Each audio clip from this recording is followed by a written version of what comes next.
हाँ जी, good morning. सही करा आवाज थोड़ी और।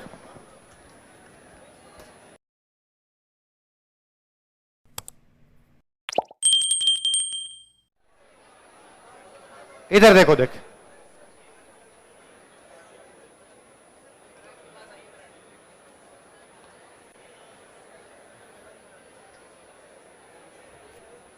तुम्हारा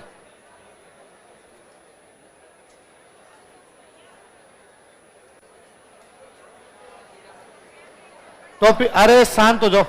टॉपिक का नाम है मध्यकालीन राजस्थान की प्रशासनिक एवं राजस्व, एडमिनिस्ट्रेटिव और रेवेन्यू सिस्टम। इधर सुनो, देखो, मैं यदि आज आपसे कहूं कि यार आज अपनी प्रशासनिक व्यवस्था कैसी है, तो आप कहोगे सिंपल कि सर हम जो तैयारी कर रहे हैं प्रशासनिक व्यवस्था है। हर जिला होता है, जिले में एक कलेक्टर होता है, फिर एक एसडीएम होता है, फिर एक तहसीलदार होता है, एक बीडीओ होता है, एक पुलिस अधिकारी होता है।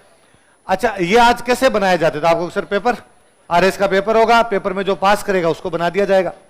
राजाओं के टाइम में व्यवस्था कैसी थी? इधर सुनना, देखो। राजाओं के टाइम में यह होता था कि एक राज्य है, एक राज्य में एक भाई तो बनता था राजा। क्या बनता? और बाकी भाई बनते उसके सामंत। बाकी भाई क्या बनते? इसका मतलब राजा अपने भाइयों को सामंत बनाता है और ये सामंत प्रशासनिक व्यवस्था संभालते थे। राजा भाइयों को सामंत बनाता है, इसका मतलब व्यवस्था बंधुत्व पर आधारित है। किस पर आधारित है? सामंत के बाद अगला सामंत कौन बनेगा? उसका बेटा बनेगा। इसका मतलब व्यवस्था वंशानुगत है। व्यवस्था कैसी है? क्या रिलेशन है इनके बीच में? तो कहा बराबरी का।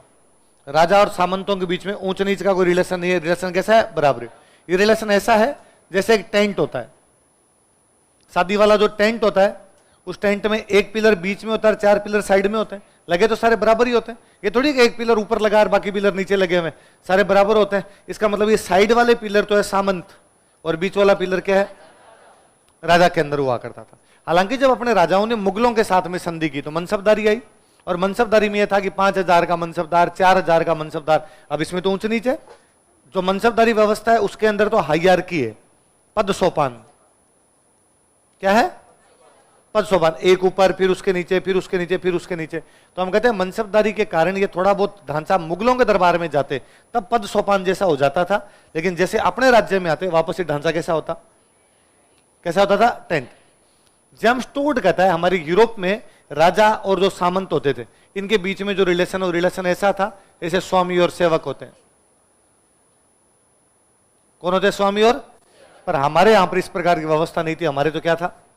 बंधुत्व। क्या था? बंधुत्व। तो कोई प्रशासनिक व्यवस्था बोलते, सिंपल सी बात बतानी है कि एक राज्य में एक राजा होता था, बाकी भाइयों को जमीन मिलती थी, उन भाइयों को क्या बोलते थे? सामंत। तो व्यवस्था किस पर आधारित होगी? बंधुत्व है। सामंत के बाद उसी का बेटा सामंत बनता था, इसलिए व्यवस्था कैसी होगी? वंशानुगत। व्यवस्था टेंट के समान थी, जिसमें राजा बीच वाला पिलर है और साइड वाले जो पिलर है वो कौन होते थे? सामंत। हालांकि जब मनसबदारी में गए तब इनके अंदर भी हायरार्की, पद सोपान आया था, लेकिन फिर भी मूल ढांचा कैसा था? जेम्स टोड कहता है यूरोप में राजा और सामंत के बीच में जो रिलेशन थे वो कैसे थे? स्वामी और सेवक की तरह। आगे बात समझ? तो सिंपल ये बात अपने सामंती व्यवस्था थी, प्रशासनिक व्यवस्था। छोटे भाइयों को जमीन मिलती थी, छोटे भाइयों को जमीन दी जाती थी, उनका वंशानुगत अधिकार होता था, बंधुत्व पर आधारित थी। मुगलों की मनसबदारी के कारण थोड़ा सा प्रभावित हुआ था, लेकिन मूल ढांचा फिर भी कैसा बना रहा था? टेंट के जैसा। सिंपल बात, और कुछ ही बात नहीं। और क्या चीज है?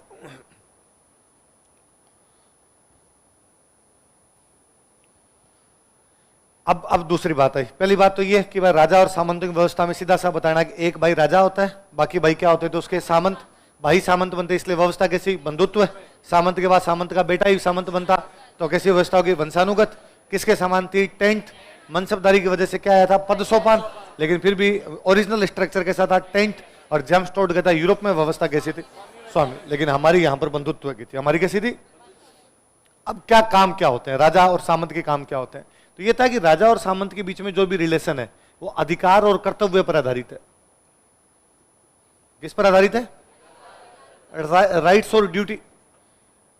राजा के प्रति सामंत के कुछ कर्तव्य हैं, सामंत वो कर्तव्य निभाएंगे, और सामंतों को कुछ क्या दिए जाएंगे? अधिकार। सामंतों को अधिकार मिले, या इससे भी अच्छा शब्द में बताऊं, यह व्यवस्था सम्मान और कर्तव्य पर आधारित है। किस पर आधारित है? रेस्पेक्ट और ड्यूटी। सामंत क्या निभाएंगे? ड्यूटी। राजा उनको क्या दे देगा? रेस्पेक्ट। तो रेस्पेक्ट तो ड्यूटी पर आधारित थे। अब राजा के प्रति सामंत क्या क्या ड्यूटी निभाते हैं? तो दो काम थे कि भाई ये एक राज्य है, इसमें एक भाई राजा है और बाकी भाई क्या उसके सामंत। अभी सामंत को कहा गया कि तू मुझे टैक्स दे, तो मुझे क्या दे? यहां से जितना भी टैक्स आता है ये ला के मेरे पास दे दे, एक हिस्सा तू अपने पास रख लेना, तेरा खर्चा निकल जाएगा, बाकी मेरे पास आ जाएगा। राजा को सामंत टैक्स जमा कराते, तो सबसे बड़ा टैक्स कौन सा होता? भू राजस्व। कौन सा होता? उस भू राजस्व को कहा करते थे रेख। भू राजस्व क्या बोलते? राजा द्वारा, सॉरी, सामंतों द्वारा राजा के पास में जो भी भू राजस्व जमा करवाया जाता, उस भू राजस्व क्या बोलते थे? ये रेख दो प्रकार की होती थी। एक तो हुआ करती, इसमें लिखे हुए दो पहले लिखा हुआ रेख कि राजा सामंतों द्वारा राजा को जो भू राजस्व जमा करवाया जाता उसको क्या बोलते? रेख। ये रेख दो प्रकार की होती, एक होती पट्टा रेख, एक होती भर्तू रेख। कौन कौन सी? देख, जमीन का पट्टा होता अपने पास, तो वैसे सामंतों को जब जमीन मिलती तो उनको क्या मिलता? पट्टा। तो पट्टे में लिख के देते, इस सामंत को ये जमीन दी जा रही है, इस जमीन का पट्टा दिया जा रहा है, यहां से हमें 1500 रुपए रेख मिलेगी। कितनी रेख मिलेगी? तो राजा ने लिख के दे दिया, भाई ये जो मैं जमीन दे रहा हूं यहां से रेख कितनी आनी चाहिए? 15। पट्टे में जितनी लिखी है वो तो कौन सी होगी? पट्टा। लेकिन ये हमेशा एस्टिमेटेड होता था, भाई 1500 मिल जाएंगे, पर जरूरी थोड़ी 1500 मिले। अकाल पड़ गया 700 ही आए, अकाल नहीं पड़ा, थोड़ी बरसात कम हुई, साल 1500 नहीं आए, 1400 ही आए। तो जितनी वो जमा करवाता था वो होती थी भर्तू। क्या होती थी? जो पट्टे में लिखी होती वो तो पट्टा रेख, जो जमा करवाता वो क्या होती? भर्तू रेख। इसका मतलब पट्टा रेख तो होती है एस्टिमेटेड, अनुमानित, और भर्तू रेख होती है वास्तविक। तो जो वास्तविक होती है उसको तो क्या बोलते? भर्तू रेख। और दूसरे को क्या बोलते? राजा द्वारा, सामंत द्वारा राजा को जो भू राजस्व जमा करवाया जाता क्या कहलाता है? रेख। जो पट्टे में लिखा होता था वो पट्टा रेख। ये तो कैसा हो गया? अनुमानित, अंदाजा लगा दिया। जितना वास्तव में जमा करवाया जाता, भरता है, जितनी भरता है वो क्या हो जाएगी? भर्तू रेख। और ये क्या होती थी? वास्तविक। और क्या काम करना है?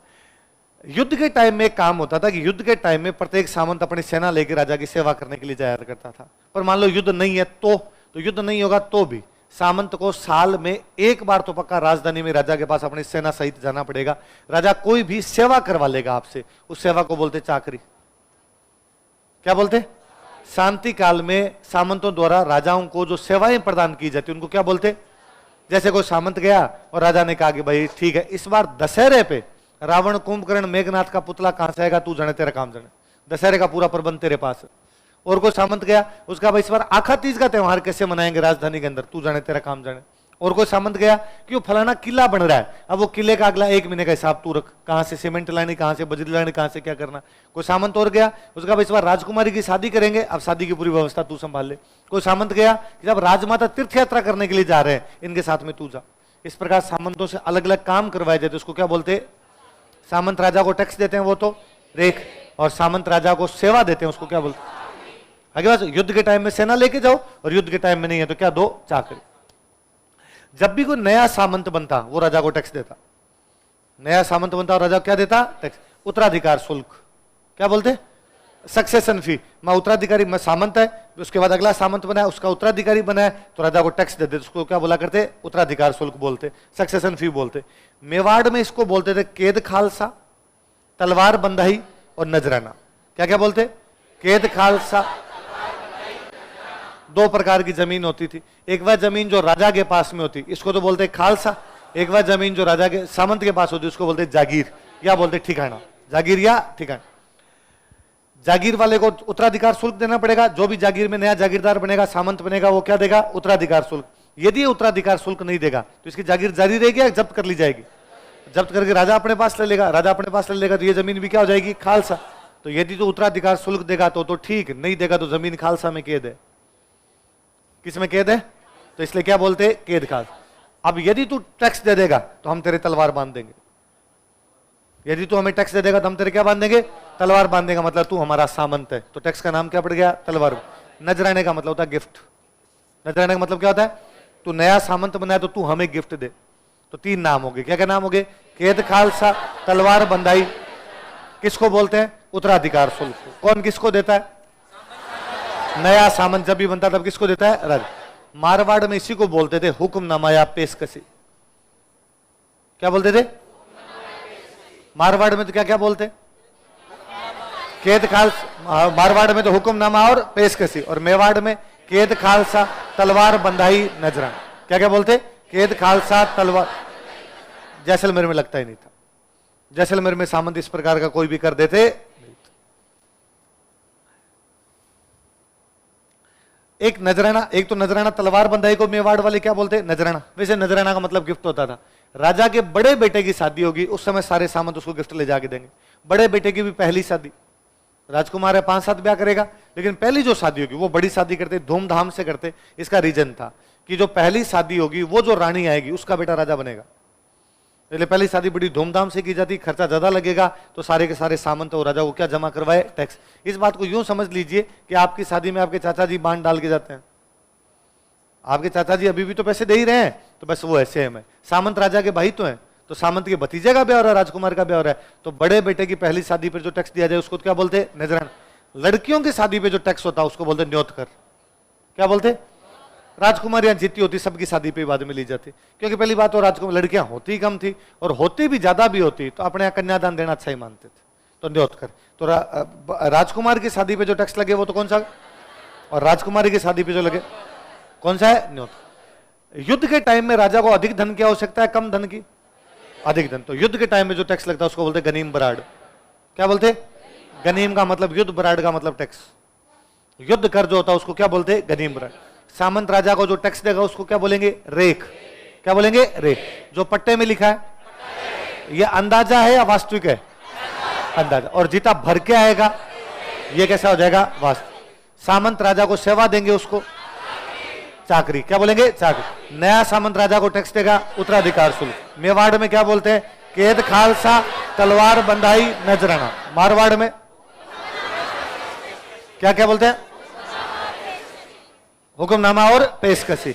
और जैसलमेर के अंदर ये लगता नहीं। अच्छा, चाकरी जो होती थी ना, चाकरी, चाकरी के बदले में राजा कोई भी पैसे नहीं देता, लेकिन जैसलमेर में सामंतों को पैसे मिलते थे। जैसलमेर में सामंत उत्तराधिकार तो देते नहीं थे, और चाकरी दे क्या देते? तब राजा कहते तू ला। मतलब इसका मतलब जैसलमेर में सामंतों की स्थिति थोड़ी ठीक है। इसका कारण भी है कि सामंतों के पास में टैक्स का कोई साधन ही नहीं था, तो सामंत राजा कहते तेरे पास है वही दे हमें, हम कहां से लेके आए? तो जैसलमेर में चाकरी के बदले सामंतों को धन मिलता था, और कहीं पे धन नहीं मिलता। जैसलमेर में सामंत उत्तराधिकार शुल्क जमा नहीं करवा। बड़े बेटे की पहली शादी पे जो टैक्स लगे वो तो कौन सा? नजराना। राजकुमारियों की शादी पे न्योतकर, और युद्ध के टाइम में लगे। राजा और सामंतों के संबंध कैसे थे? बंधुत्व है। सामंत के बाद सामंत का बेटा बनेगा। व्यवस्था कैसी थी? टेंट के समान। मुगलों के कारण पद सोपान। और यूरोप में कैसी व्यवस्था थी? स्वामी व सेवक। सामंत राजा को टैक्स देते हैं वो कौन सा है? रेख। पट्टे में जो लिखा है जमा करवाया जाता है। जो सेवाएं दी जाती है, चाकरी के बदले में धन कहां मिलता था? जैसलमेर। नया सामंत राजा को जो देता, मेवाड़ में क्या क्या बोलते? कैद खालसा। मारवाड़ में क्या बोलते? हुक्मनामा। और जैसलमेर में लगता बड़े राजकुमार के, राजकुमारियों के, और युद्ध के टाइम में गनीम बराड़। अब दो चीज हमने पढ़ा, सम्मान और कर्तव्य। सामंत राजा के प्रति क्या निभा रहे हैं? कर्तव्य। तो अब राजा उनको क्या देगा? सम्मान। 3 याद करने अपने को। एक पढ़ना है ताजीम, दूसरा इसके अंदर आपका बां पसाव, और तीसरा है हाथ कुरब। सिंपल से है और कुछ ही नहीं, मैं बता देता हूं। क्या क्या नाम बताओ देंगे? ताजीम, बां पसाव और हाथ। सामंत जब दरबार में आया, राजा उसके स्वागत में खड़ा हो जाएगा, ये ताजीम। सामंत जब दरबार में आएगा तो राजा उसके स्वागत में क्या हो जाएगा? खड़ा। ये क्या है? अब ये हर किसी को नहीं मिलेगी। ऐसे सामंत जो किसी युद्ध में लड़ते हुए मारे गए हो, तब राजा कहता है भाई इसके आज के बाद बेटे पोते पड़पोते जब भी आएंगे तो इनके स्वागत में मेरे बेटे पोते पड़पोते जो भी होंगे खड़े होंगे। तो ये क्यों, कौन सी होगी? इस बात को यूं समझ लीजिए कि यदि भारत में कोई परमवीर चक्र विजेता प्रधानमंत्री के सामने जाए तो प्रधानमंत्री जी खड़े हो जाएंगे। और इसी बात है यार, इतना बड़ा जनरल आपका है तो आप खड़े हो जाओ। यदि केवल आने पे खड़ा हो तो एकेवड़ी ताजीम, आने जाने दोनों पे खड़ा हो तो दोवड़ी ताजीम। केवल आने पे खड़ा हो तब तो एकेवड़ी, और आने जाने दोनों पे खड़े हो तो दोवड़ी। कौन सी ताजीम? मुझे याद है जोधपुर में एक राजा हुआ था विजय सिंह। कौन राजा था? और विजय सिंह के टाइम में विजय सिंह की हालत खराब हो रही, उसकी मराठों से लड़ाइयां चले। तुंगा पाटन वाले युद्धों में पढ़ते, तो उधर आपके उसकी लड़ाइयां चल रही। तो उसके पास एक सामंत आया, और सामंत ने आके, उसके पास पैसे नहीं थे विजय सिंह के पास, तो उसने आके कहा, सामंत ने कहा पैसे मैं दे दूंगा, जितने चाहिए उतने पैसे दे दूंगा, आप मुझे ताजीम दे दो। क्या दे दो? कि मैं आऊं तब आप खड़े हो जाया करो। उसने कहा नहीं, ताजीम सर कटाने से मिलती है, पैसों से नहीं मिलती। तू इस बार युद्ध में लड़ता हुआ मारा जा, तेरे बाद में तेरी जीती पीढ़ियां आएगी, उनको मेरी जीती पीढ़ियां आएगी, वो खड़ी होगी। उसने कहा ये तो नहीं होता भाग यहां से, ताजीम में सर कटाने पे मिलती, केवल आने पे खड़ा हो तब तो, आने जाने दोनों पे हो। अगला कौन सा? इसमें राजा खड़ा नहीं होता, राजा अपनी जगह बैठा रहता, सामंत आता, राजा के पास में आता, अपनी तलवार निकालता और राजा के घुटनों पर रख देता, राजा उसके कंधे पे हाथ मारता, शाबाश, वहां पसार दिया करता, इसलिए क्या बोलते हैं? तीसरे में सामंत आता, राजा के घुटनों के तलवार टच करता, राजा अपना हाथ निकालता, कंधा थपथपाता, फिर उसको अपने दिल के लगा लेता कि पल पल दिल के पास तुम्हारा स्थान मेरे हृदय में। इसको क्या बोलते? राजा खड़ा हो जाए तब तो ताजीम, आने पे खड़ा हो तो एक उड़ी, आने जाने पे हो तो दो। राजा कंधे थपथपा दे, कंधे थपथपा के हाथ के लगा ले। इसका कहने का उसका मतलब होता है राजा ये कह रहा है कि ये अपना बंदा है, मेरा आदमी है, अपना खास आदमी है। अभी भी तो अपने कहते हैं कि साहब फलाना मंत्री मुख्यमंत्री जी की खास, सर फलाना मंत्री मुख्यमंत्री खास नहीं है। आज भी दो प्रकार के होते हैं। आज खास और बिना खास कैसे होते हैं कि जो ज्यादा चमचागिरी करे वो खास है और चमचागिरी नहीं करे वो खास है। पहले ये नहीं था, पहले ये था भाई युद्ध में लड़े मरे तो उनको सम्मान दिया जाता, तो सम्मान देने के तरीके थे। तो कौन कौन से? ताजीम, बाहर पसाव और हाथ। इसके बाद अब जागीरें कितने प्रकार की होती? जागीरें 4 प्रकार की होती। एक होती सामंत, एक हुआ करती हुकूमत, एक होती भौम और एक होती शासन। कौन कौन सी 4 बताओ देखिए? सिंपल समझ लो, राजा अपने भाई बंधुओं को जो जागीर देता सामंत जागीर, सामंत बनाता उनको, ये कौन सी होगी? सामंत जागीर। पर कई बार राजा अपने अधिकारियों को भी जागीर बांटता।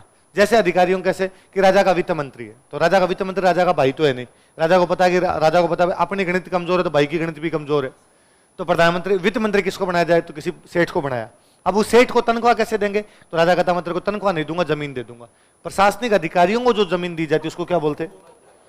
भाइयों को दी जाए, अधिकारियों को दी जाए। कोई लड़ता हुआ मारा गया, भूमि के लिए लड़ते हुए मारे गए, उनको बोलते भौमिये हैं। क्या बोलते? शहीदों को जो जागीरें मिलती भौम। मंदिर मस्जिद दरगाह ब्राह्मणों को ऐसी जो मिलती, धार्मिक कार्यों के लिए दी जाती, शहीदों को मिलती, प्रशासनिक अधिकारियों को, भाइयों को। भाइयों वाली होती वंशानुगत। भाइयों वाली कैसी होती? हुकूमत होती अवंशानुगत। जरूरी थोड़ी सेठ का बेटा वित्त मंत्री बनेगा। जब तक तू तो नौकरी कर रहा है तनख्वाह ले ले, जब नौकरी चढ़ जाएगा हम तनख्वाह नहीं देंगे। भौम वाली दोनों प्रकार की होती, वंशानुगत भी हो सकती, अवंशानुगत भी। कई बार ये देखते किसी बड़े युद्ध में लड़ता हुआ कोई शहीद होता है तो कहते वंशानुगत जागीर दो। कई बार होता है कि नहीं यार ठीक अपनी तरफ से शहीद हो गया और इसके बच्चे छोटे हैं यार, तो कहते 3 पीढ़ी तक तुम ये जागीर रखोगे, 3 पीढ़ी बाद छीन लेंगे, 3 पीढ़ी बाद वापस ले ली जाएगी। तो वंशानुगत भी हो सकती है। शासन जागीर में तो वंशानुगत वाला है ही नहीं, क्योंकि तो मंदिर मस्जिद को दे रहे हैं, पर इस पर टैक्स नहीं लगता था कोई, इसलिए जागीर को बोलते माफी जागीर। क्या बोलते?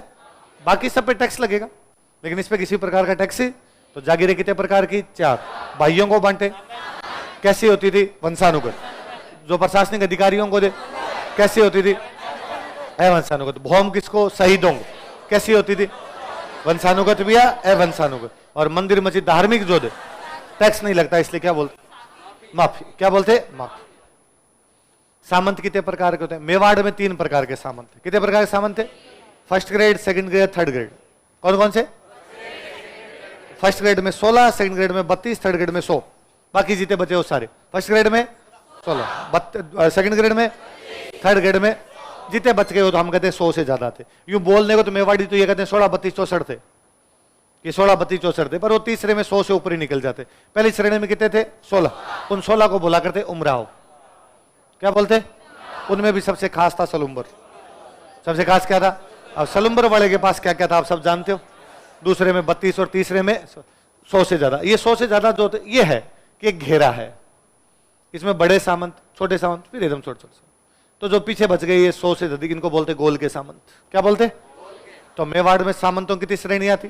पहली श्रेणी में कितने? उनको क्या बोलते? उमराव। मुखिया कौन था? सलुम्बर का सामंत। दूसरी श्रेणी में कितने? 32। तीसरी श्रेणी में 100 से ज्यादा, उनको क्या बोलते? मारवाड़ में सामंतों की श्रेणियां थी 4। कितनी थी? नाम बोलो, देखिए, राजवी, सिरदार, गिनायत, मुत्सदी। कौन कौन से? जो राजा है, उस राजा की 3 पीढ़ी के जो रिश्तेदार है वो तो राजवी, वो तो क्या हो गए? 3 पीढ़ी वाले। 3 पीढ़ी कैसे कि एक राजा है, एक किंग बना, उसके पिताजी वाली पीढ़ी, उसकी खुद की पीढ़ी और उसके बेटे वाली पीढ़ी, ये 3 पीढ़ी है। ये 3 कौन से कहलाएंगे? राजवी। ये ना तो देंगे रेख, ना देंगे चाकरी, ना देंगे उत्तराधिकार शुल्क, कुछ नहीं देंगे। 3 पीढ़ी वाले ना तो देंगे रेख, ना देंगे चाकरी, ना देंगे। अब ये हट गया, ये हट गया, तो अब इसका, अब ये बना हुआ, अब इसका बेटा बनेगा, ये बनेगा, ये बनेगा, तो अब इसकी 3 पीढ़ी कौन सी होगी? इसकी 3 पीढ़ी, एक तो ये रहेगी, एक ये वाली रहेगी। अब ये निकल गई बात, अब ये 3 पीढ़ी में नहीं आएगी, अब इनको टैक्स देना है, अब ये 3 नहीं देंगे। अगली में ये निकल जाएगी, अब इनको टैक्स देना है। तो 3 पीढ़ी के अलावा जो होते वो कौन से होते? सिरदार। कौन से होते? तो राजा की 3 पीढ़ी वाले सामंत राजवी, 3 पीढ़ी के बाद वाले सामंत जिनमें राजा की रिश्तेदारियां हैं, राजा के सासरे वाले, राजा के बेटे के सासरे वाले, राजा की बेटी के सासरे वाले, वो कौन से होते? ऐसे कोई सामंत होते, उन सामंतों को क्या बोलते? गिनायत। आज भी बोलते, गिनायत बोलते हैं। अपने रिश्तेदार जो होते हैं उनको कहते हैं गिनायत है हमारे। और जो प्रशासनिक अधिकारी होते हैं वो कौन से हो गए? राजा की निकट 3 पीढ़ी के सामंत, उनको किसी प्रकार का टैक्स देना 3 पीढ़ी के अलावा, जो रिश्तेदार है वो, और जो प्रशासनिक अधिकारी। तो मेवाड़ में कितने प्रकार के? 3, फर्स्ट, सेकंड, थर्ड। फर्स्ट में, सेकंड में, थर्ड में, उनको क्या बोलते? गोल के सामंत। मारवाड़ में कितनी? 3 पीढ़ी के, 3 पीढ़ी के अलावा रिश्तेदार, प्रशासनिक अधिकारी। बीकानेर में 3 थे। बीकानेर में कब्जा किसने किया था? बिक्का, बिद्दा और कांदल के साथ गया था। पढ़ते? तो बिक्का के जो वंशज है वो फर्स्ट ग्रेड, ये जो बिद्दा और कांदल वाले जो बाकी राठौड़ गए थे सेकंड ग्रेड, और इनके जाने से पहले जो वहां कोई बैठे थे वो तो अंडर में लिए, उनका हमने कब्जा किया, तुम ठीक है, अब हमें टैक्स देते रहो। तो बिक्का के जो वंशज है वो तो फर्स्ट ग्रेड, बिक्का के अलावा जो बाकी राठौड़ है सेकंड ग्रेड, और जो राठौड़ों से पहले वहां बैठे थे। तो मेवाड़ में कितनी? 3, मारवाड़ में कितनी? 4, बीकानेर में कितनी? 3। फर्स्ट में बिक्का, थर्ड में बिक्का के अलावा, थर्ड में बिक्का से पहले। आई बात समझ? इसके बाद में आ गया आपके कोटा। कोटा में सामंत थे 30। कितने थे? 2 श्रेणियां उनकी, देशथी और हजूरथी। कौन कौन से? जो देश में रहते हैं वो देशथी, जो हुजूर के साथ रहते हैं वो हजूरथी। कैसे? जैसे मैं बताऊं कि भाई कोटा तो रियासती शाहजहां ने बनाई थी। किसने बनाई थी? शाहजहां। तो इसका मतलब कोटा वाले शाहजहां के मनसबदार है। तो राजा को तो जहां मनसब मिला वहां रहना पड़ेगा कि भाई कहीं ड्यूटी लगा दी, कंधार भेज दिया, बंगाल रह दिया। तो राजा के साथ में जो सामंत गए, हुजूर के साथ में गए, हजूरथी। जो कोटा में रुक गए, देशथी। तो कोटा में सामंत कितने थे? 30। ज्यादातर हाड़ा चौहान थे। जो कोटा में रहते उनको क्या बोलते? देशथी। जो राजा के साथ बाहर पोस्टिंग होती, हजूरथी। जैसलमेर में हर्राज के टाइम में श्रेणियां बनाएगी। किसके टाइम में? राजा ने कहा आपने ज्यादा लफड़ा नहीं करना, अपने लेफ्ट में बैठेंगे वो डावी, राइट में बैठेंगे वो जीवनी। लेफ्ट वालों को तो क्या बोलते? ये आज भी बोलते हैं अपने गांव। और जो राइट में बैठते हैं उनको, राइट वाले शक्तिशाली होते, लेफ्ट वाले थोड़े कम शक्तिशाली होते। राइट वाले ज्यादा शक्तिशाली होते, लेफ्ट वाले, तो शक्तिशाली सामंतों को राइट में बिठाया जाता, कम शक्तिशाली सामंतों को लेफ्ट में। लेफ्ट वालों को बोलते डावी, राइट वालों को बोलते जीव। अभी भी गांव में लेफ्ट राइट को डाव जीवनो, और डाव है और जीवनो है। तो जीवना मतलब राइट और लेफ्ट मतलब डावा। जो शक्तिशाली होंगे वो कौन से होंगे? राइट। राइट वाले शक्तिशाली होंगे और लेफ्ट वाले जो है वो शक्तिशाली, वो कम शक्तिशाली, उसमें ज्यादा जोर। इसलिए तो बोलते हैं ये तो बाएं हाथ का खेल है ना। और शक्तिशाली होता है उसके लिए ये उसका राइट हैंड है। बोलते हैं बेटा किसी आ रहे वो उसका राइट हैंड है भाई साहब। तो राइट हैंड शक्तिशाली होगा आदमी, राइट हैंड कोई कमजोर आदमी थोड़ी बनाया जाएगा। इधर शक्तिशाली होंगे, इधर शक्तिशाली नहीं। जयपुर में आपके एक वो आमेरवाड़ा पृथ्वीराज था जिसकी रानी बालाबाई है। तो पृथ्वीराज के टाइम में 12 सामंत बनाए गए, इसलिए जयपुर वाली व्यवस्था को बोलते 12 कोठड़ी। क्या बोलते? 12। तो जयपुर के अंदर 12 सामंत थे, इसलिए व्यवस्था कौन सी होगी? 12 कोठड़ी। जैसलमेर के अंदर 2 श्रेणियां थी, एक डावी और एक जीवनी। कोटा के अंदर 2 श्रेणियां थी, देशथी, हजूरथी। बीकानेर में 3 श्रेणियां थी, बिक्का, बिक्का के अलावा, बिक्का से पहले। जोधपुर में 4 थी, राजा के निकट वाले, दूर वाले, रिश्तेदार, प्रशासनिक अधिकारी, मुत्सदी। मेवाड़ में 3 थी, फर्स्ट ग्रेड, सेकंड ग्रेड, 16, 32, 100। उन 100 को क्या बोलते? पहले वाले को बोलते उमराव, उनमें मुख्य सलूम्बर था। तीसरे वाले को बोलते गोल के सामंत। क्या बोलते? ये पढ़ो तो पढ़ लेना। भूमि, भूमि के बदले, सॉरी, बलिदान के बदले कोई भूमि मिलती है, उनको क्या बोलते? भूमि। तो अब सैनिक दो प्रकार के, एक सैनिक तो वो जो शहीद हो गए, उनको जो जमीन मिली वो तो कौन सी होगी? भूमिया। शहीद नहीं हुआ, सेना के अंदर है, वो कहेगा मुझे भी तनख्वाह दो, तो तनख्वाह नहीं देंगे, तेरे को भी जमीन दे देंगे। उस जमीन को बोलते ग्रासिया। क्या बोलते? गासिया। इसी से घास से मिल रहे हैं, रोटी इसी से मिल रहे हैं जो आपको जमीन मिली है। तो जो राज्य द्वारा सैनिक सेवा के बदले में जो होती है वो तो ग्रास्य, और जो बलिदान के बदले होती है उनको क्या बोलते हैं? वो। पहले पड़ गई बात? ये तो विशेषता तो ये जो अभी तक पड़ी है यही है, कोई बड़ी बात नहीं इसमें। अब अधिकारी कौन कौन होते थे? सबसे बड़ा अधिकारी तो कौन है? सारी व्यवस्था का मुख्य केंद्र कौन होता था? राजा। पर राजा की सहायता करने के लिए कुछ लोग होते, जैसे युवराज ना, युवराज राजा की सहायता करता। जैसे पुरोहित, सामंत, मुख्य मुख्य जो सामंत होते, राजा इनकी सहायता शासन करता था। राजा निरंकुश नहीं होता। राजा पे दो दबाव होते। एक तो राजा पे दबाव होता धर्मशास्त्रों का। किसका? एक नैतिक दबाव, लोग क्या कहेंगे। यह भी तो एक दबाव है कि मैंने कोई गलत काम कर दिया था, लोग मेरे बारे में कितनी गलत बात करेंगे। या उसमें धर्मशास्त्रों का कि यार गीता में ये लिखा हुआ है, उपनिषद में ये लिखा हुआ है, मनुस्मृति में ये है, नारी स्मृति में ये, उनमें वो कानूनी किताब है। स्मृति ग्रंथ जितने भी अपने हैं वो सारी क्या है? कानूनों की किताबें। तो उनके कानूनों को राजा फॉलो करता, या राजा नैतिक मामलों को फॉलो करता कि यार नहीं, लोग मेरे बारे में गलत बात नहीं करने चाहिए। तो राजा कभी भी निरंकुश होता नहीं। राजा सभी व्यवस्था का मुख्य केंद्र है, लेकिन किसकी सहायता शासन करता है? युवराज, पुरोहित और सामंतों। राजा पे किस किस का दबाव है? मॉरल प्रेशर है, और एक उस पर कानून की किताबों का प्रेशर है। राजा के बाद में जो सबसे मुख्य अधिकारी होता है वो होता प्रधान। कौन होता? नाम अलग अलग थे। इसी प्रधान मतलब सारे मंत्रियों का जो ध्यान रखता वो कौन था? प्रधान। जैसे आज भी प्रधानमंत्री, आपको पूछे प्रधानमंत्री क्या काम करता है? सभी मंत्रियों का मुखिया वो प्रधानमंत्री है, तो प्रधान जी। कोटा बूंदी में इनको बोलते थे दीवान या फौजदार। कोटा बूंदी में क्या कहते थे? या तो दीवान कहते, या क्या कहा करते थे? फौजदार कहा करते थे। जयपुर में यहां इसी को बोला करते थे मुसाहिब। क्या बोलते? मुसाहिब। बीकानेर और भरतपुर में इसी को बोलते थे मुख्तियार। क्या बोलते थे? तो बीकानेर और भरतपुर में क्या कहते? मुख्तियार। बाकी सब जगह इसको प्रधान जी बोलते। कोटा बूंदी में क्या बोलते? दीवान या फौजदार। जयपुर में क्या कहते? बीकानेर भरतपुर में, बाकी सब जगह प्रधान। फिर एक अधिकारी होता दीवान। तो कई जगह तो प्रधान जी को दीवान जी बोलते थे, कई जगह दीवान जी अलग होते। दीवान जी पैसे टके का काम देखते। निर्मला सीतारमन वो कौन हुआ करते? प्रधान, दीवान। राजनाथ सिंह रक्षा वाले जो मामले देखे, बख्श। अब सबसे बड़ा मामला ही रक्षा का होता था, क्योंकि राजा पूरा चलता ही सेना पे, तो सेना बड़ा डिपार्टमेंट होता, इसलिए एक आदमी से नहीं संभलेगा, इसलिए एक बना दो नायब बख्शी। क्या है? तो नायब बख्शी क्या काम करेगा? कि तनख्वाह देगा। सेना को तनख्वाह देने का जो काम करेगा वो कौन करेगा? नायब बख्शी। अब तनख्वाह दे तो वो ये भी तो ध्यान रखे टैक्स की ताया, टैक्स को क्या बोलते हैं? रेख। तो रेख का जो हिसाब रखता वो कौन हो गया? आगे बात समझ में? सारे मंत्रियों पे कंट्रोल करता है वो प्रधान। इसको कोटा बूंदी में क्या बोलते हैं? दीवान फौजदार। जयपुर में क्या बोलते हैं? मुसाहिब। बीकानेर भरतपुर में क्या कहते हैं? मुख्तियार। बाकी सब जगह प्रधानमंत्री। पैसे टक्के के मामले देखता दीवान। सेना के मामले देखता, सेना को वेतन देता जेडीए। एक प्रकार से कि शहर में जो प्रशासनिक व्यवस्था को देखता था उसको बोलते सिकदार। क्या बोलते?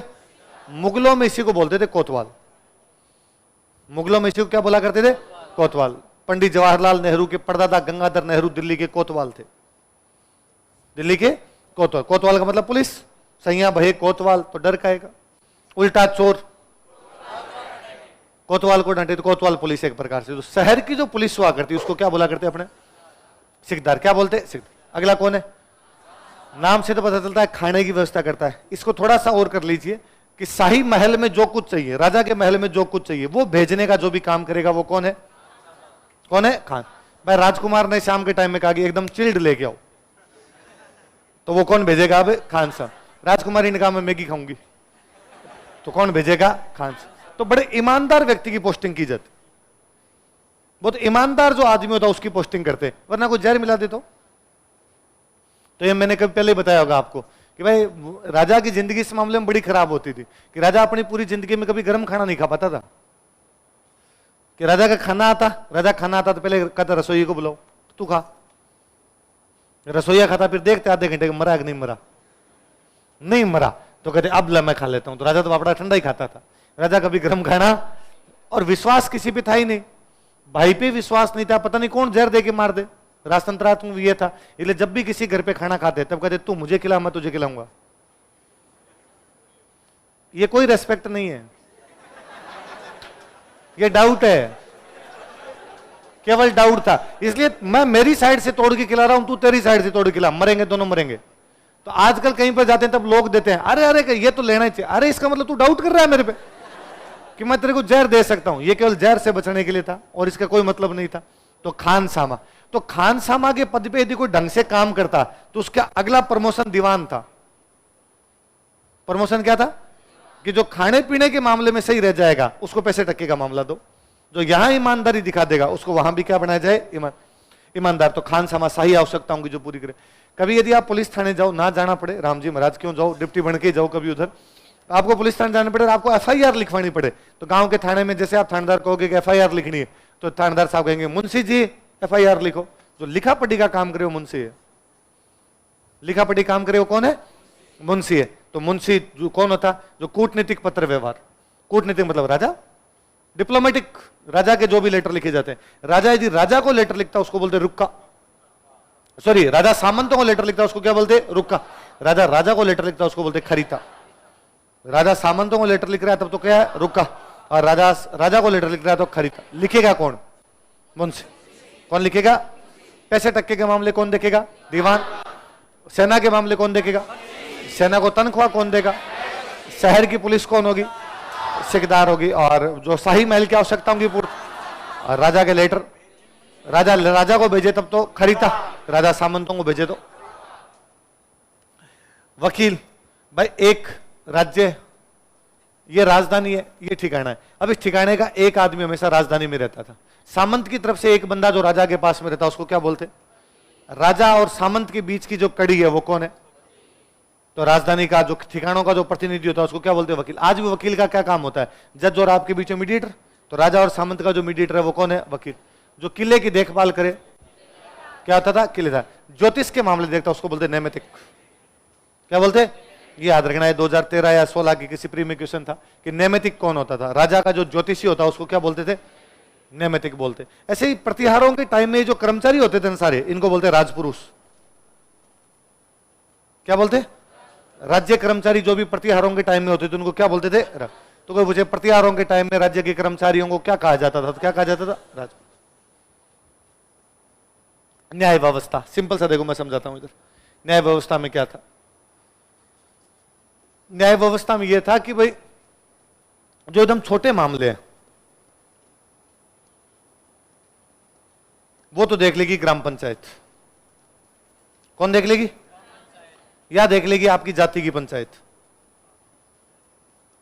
एक ही जाति का मामला है कि भाई तलाक लेना है, एक जाति का मामला है, अब ये तलाक करवाना कि नहीं करवाना, उस जात के पंच बैठो और करवा लो। पर एक गांव में लोग लड़ लिए, ये एक जाति का मामला नहीं, गांव का मामला, तो कौन देख लेगा, ग्राम।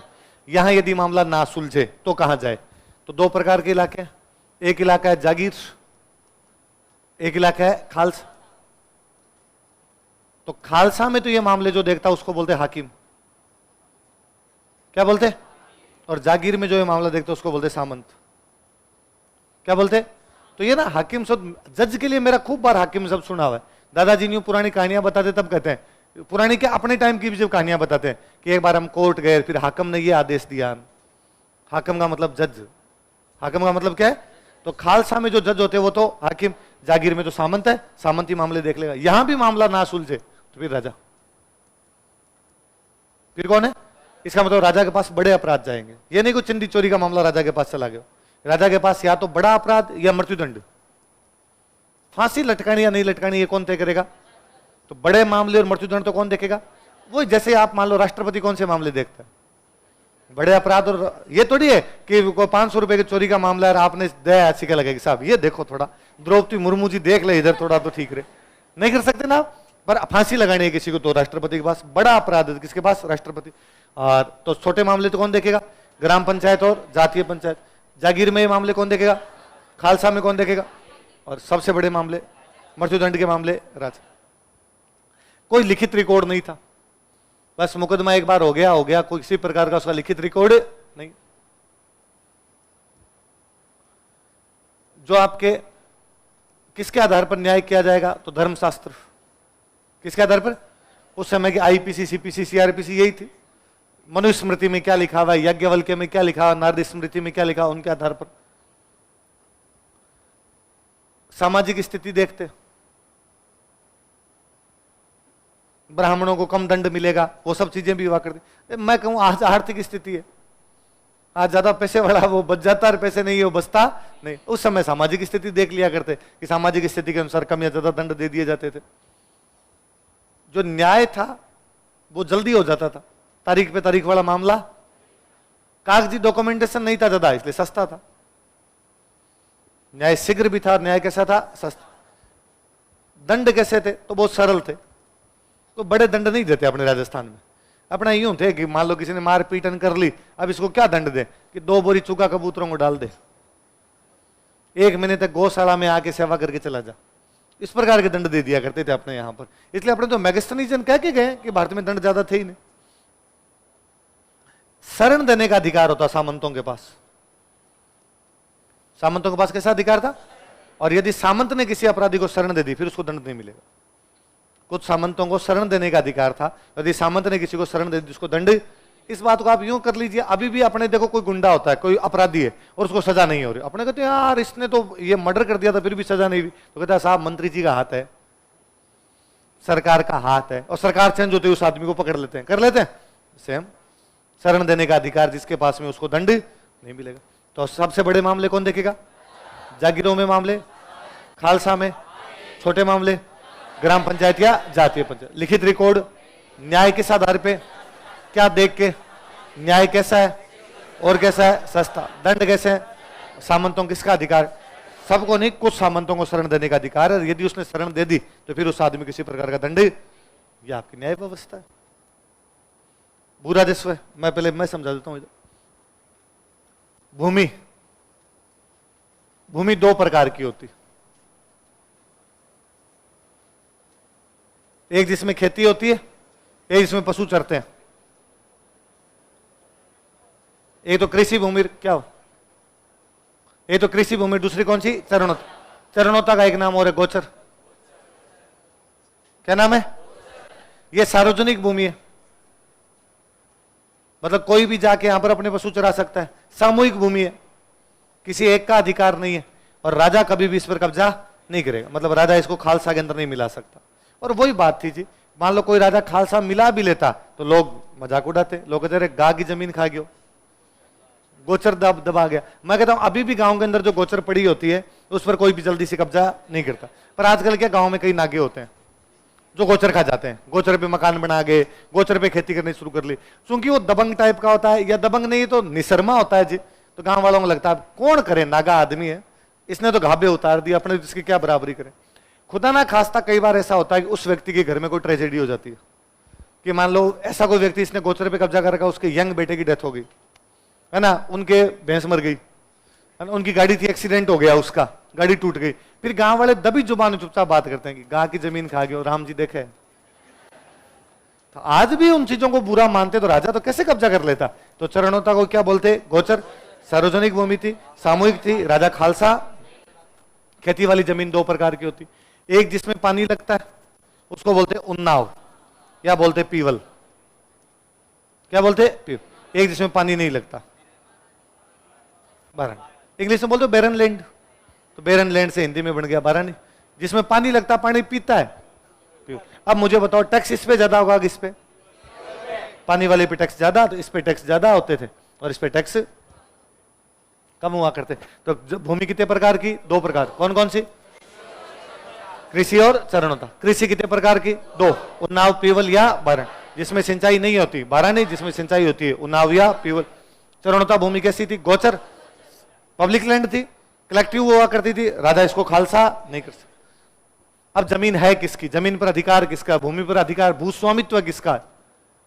तो ये मानते कि थ्योरिटिकल तो ये मानते, सिद्धांततः तो ये माना जाता कि जमीन राजा की है। जमीन किसकी है? इसलिए राजा को बोलते भूपति। राजा क्या कहते? भू का जो स्वामी है, भूपति है, राजा क्या अपने आप में भूपति, लेकिन वास्तविकता में जमीन किसान की थी। उसका वास्तविक मालिक कौन माना जाता था? जेम्स टोड ने एक बार जयपुर के किसान से पूछा कि जो जमीन तेरे पास में जमीन राजा की एक तेरी है, तो उस किसान ने जवाब दिया कि भोम को धनी तो मैं छू और भोग को धनी राजा छे। भोम को धनी मैं छू, भोग को धनी राजा छे। मतलब जमीन तो मेरी है, टैक्स राजा ले सकता है। टैक्स को बोलते भोग। टैक्स को क्या बोलते? राजा को भोग लगाना पड़ेगा। ले टैक्स को क्या बोलते? भोग। तो भोग को धनी राजा छे न भोम को धनी मैं छू। राजा मेरे से टैक्स ले सकता है, पर जमीन किसकी है? इसका मतलब सिद्धांत था तो जमीन किसकी है? राजा। नॉर्मली कहने को तो यह था कि भाई सारी जमीन राजा जी की, तो राजा क्या है? भूपति। लेकिन वास्तविकता में जमीन किसकी होती? किसान दो प्रकार के होते,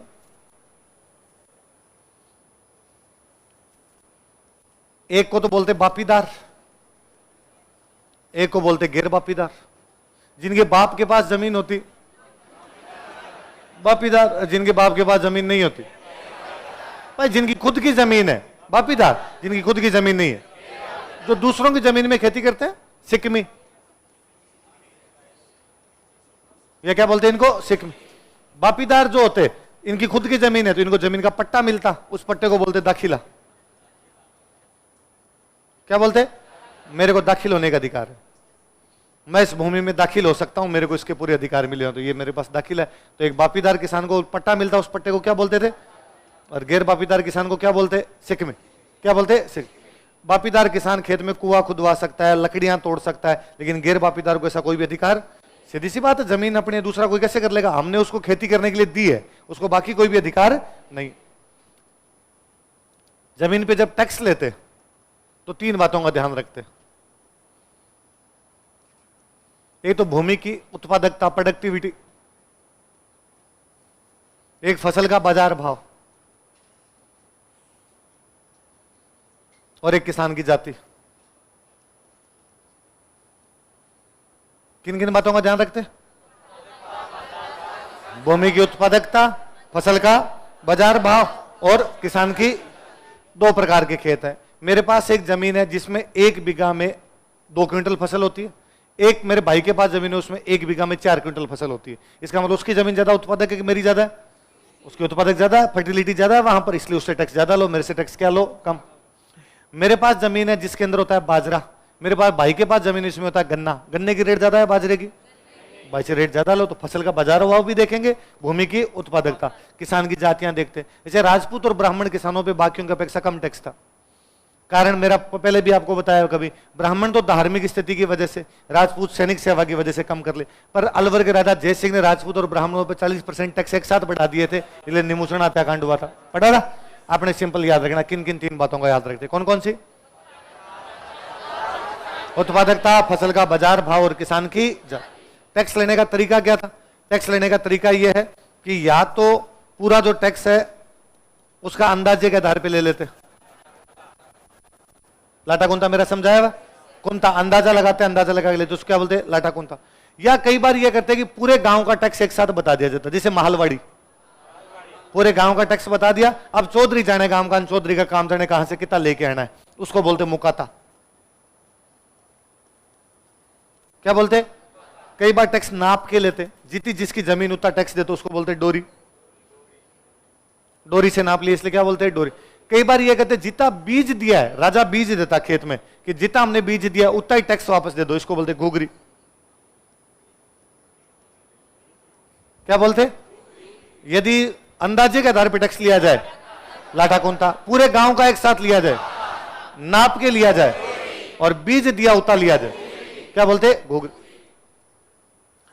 एक ये मान लो अपना राजस्थान, ये यूपी और ये बिहार। राजस्थान का एक बंदा यहां पे जाके अपना सामान बेच रहा है, यूपी में जाके सामान बेच रहा है, तो यहां पर उस पर एक टैक्स लगेगा, उसको बोलेंगे डांड। क्या बोलेंगे? डांड। यदि उसने यूपी में नहीं बेचा और उसने बिहार में जाके बेचा, तो बिहार में तो उस पर क्या लगेगा? डांड। पर यूपी वाले भी कहेंगे तू हमें टैक्स दे, इस टैक्स को बोलते सायर। क्या बोलते? एक जगह से दूसरी जगह सामान बेचने पे टैक्स लगता है, वो तो कौन सा है? एक जगह से दूसरी जगह जाने के लिए बीच वाले जो टैक्स लेंगे वो कौन सा है? अपने जैसलमेर का सबसे बड़ा इनकम सायर ही थी।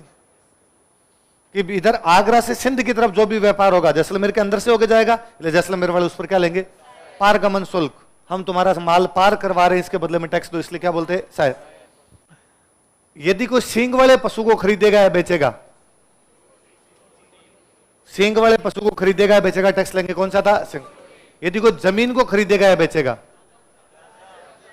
रजिस्ट्री, अभी भी रजिस्ट्री होती है, रजिस्ट्री। भूमि के क्रय विक्रय पे टैक्स, जाजम। पशुओं के क्रय विक्रय पे टैक्स, वस्तुओं के क्रय विक्रय पे टैक्स, और यदि दान ना देके पार करवाया जाए, कौन सा था, शायद। टैक्स लेते टाइम यदि पूरे अंदाजे के आधार पे ले लिया जाए, पूरे गांव का एक साथ हो, नाप के लिया जाए, बीज के आधार पे, तीन चीजों का ध्यान रखते हैं, कौन कौन सी, फसल की उत्पादकता, भूमि की उत्पादकता, फसल का बाजार भाव, और किसान की जाति। का किसान कितने प्रकार के, जिनके पास खुद की जमीन है, खुद की जमीन नहीं है, बापीदारों को पट्टा देते उसको दाखिला बोलते। भूमि स्वामी, तो सिद्धांत में भूमि किसकी, वास्तव में किसान राजा को टैक्स देता है, टैक्स को क्या बोलते, क्या बोलते, भोग। तो भौम तो किसकी, किसान की, भोग किसका, राजा का हुआ करता था। भूमि कितने प्रकार की, दो, कौन कौन सी, चरणोता क्या होती थी, गोचर कैसी भूमि है, पब्लिक कैसी भूमि है, कलेक्टिव। राजा खालसा। कृषि भूमि कितने प्रकार की, पहली कौन सी, दूसरी कौन सी, इसमें सिंचाई होती है, जिसमें सिंचाई नहीं होती, टैक्स ज्यादा किस पे होगा, वो नाव प्यूवल पे होगा। तो वापस यही पढ़ा। बड़े मामले किसके पास होंगे, मृत्युदंड के मामले, जागीर में मामले कौन देखेगा, खालसा में कौन देखेगा, छोटे मामले कौन देखेगा, ग्राम पंचायत या जाति। लिखित रिकॉर्ड किसके आधार पर, न्याय, क्या देख के, सामाजिक स्थिति, न्याय कैसा है, दंड कैसे है, सामंतों को क्या अधिकार है, और शरण दे दी तो उसको दंड नहीं दिया जाए किसी प्रकार का। राजा का सबसे बड़ा अधिकारी कौन, सॉरी राज्य का सबसे बड़ा अधिकारी कौन, राजा। राजा की सहायता कौन करेंगे, सारे मंत्रियों को जो संभालेगा, कोटा बूंदी में, जयपुर में, बीकानेर भरतपुर में, बाकी सब जगह। पैसे टक्के के मामले, सेना वाले मामले, सेना को वेतन, शहर की पुलिस, राजा को शाही कौन था, खानसाम, राजा के लेटर, राजा को लिखे तो खरीता, राजा सामंतों को लिखे तो। और राजधानी में जो सामंत का बंदा रहता है, किले की देखभाल करे, राजा का ज्योतिषी, प्रतिहारों के राज्य के अधिकारी क्या होते थे, राजपुरुष हुआ करते थे। अच्छा, इधर आपके भूमि के बदले में जो सैनिक सेवा के बदले में भूमि मिलती है, वो तो सामंत शहीद हो जाए तो पृथ्वीराज के टाइम में 12 टुकड़ों में बांट दी। कैसी व्यवस्था थी, 12 कोट। अच्छा, जैसलमेर में 2 प्रकार के थे, लेफ्ट में बैठते डावी, राइट में बैठते जीवनी। शक्तिशाली कौन होते, जीवनी वाले शक्तिशाली होते। कोटा में कितने सामंत थे, 30, जो देश में रहेंगे, जो हुजूर के साथ जाएंगे। बीकानेर में कितने प्रकार के थे, बीका वाले फर्स्ट ग्रेड, बीका के अलावा, बीका से पहले। मारवाड़ में कितने थे, राजा के निकट 3 पीढ़ी, 3 पीढ़ी के अलावा जो रिश्तेदार है, जो प्रशासनिक अधिकारी है। मेवाड़ में कितने प्रकार के, फर्स्ट ग्रेड में, उनको क्या बोलते, मुखिया कौन था, दूसरे में कितने, तीसरे में कितने, और उनको क्या बोलते, क्या बोलते, गोल के। राजा के भाई बंधुओं की जागीर, सामंती, प्रशासनिक अधिकारियों की, और आपके जो सैनिकों शहीदों को, और धार्मिक अनुदान। सामंत जागीर कैसी होती, वंशानुगत। हुकूमत कैसी होती, भौम कैसी होती, और शासन पे टैक्स नहीं लगता तो कैसी होती थी, माफी जागीर हुआ करती। राजा सामंत दरबार में आएगा, राजा खड़ा हो जाएगा, केवल आने पे खड़ा हो, आने जाने पे खड़ा हो, दौबड़ी। राजा उसके कंधे थपथपा दे, कंधे थपथपा के क्या बोलते थे, हाथ। युद्ध के टाइम में टैक्स लिया जाता, गनीम बराड। क्या होता, राजकुमारियों की शादी पे न्योता, न्योता देते हैं, न्योता तो न्योत कर। और राजकुमार की शादी पे उत्तराधिकार शुल्क जो होता, उसको मेवाड़ में क्या क्या बोलते, कैद खालसा, तलवार बंधाई, नजराना। मारवाड़ में हुक्मनामा और पेशकशी। कहाँ नहीं लगता था, और जो सेवा करते उसको चाकरी में धन कहाँ मिलता था। सामंत राजा को टैक्स जमा करवाते, जो पट्टे में लिखा होता, जो जमा करवा के आते। ये राजा और सामंतों के संबंध किस पर आधारित थे, सम्मान और कर्तव्य। राजा सामंतों भूमि बांटता, इसलिए व्यवस्था कैसी है, बंधुत्व। सामंत का बेटा सामंत बनेगा, व्यवस्था किसके समान, बीच का पिलर तो कौन है? राजा। साइड के पिलर कौन है? मनसबदारी के कारण क्या आ गया था, लेकिन मूल व्यवस्था कैसी रही? और जम्प स्टोर्ड गधा व्यवस्था कैसी? पहले पड़ गई, सिंपल सी बात।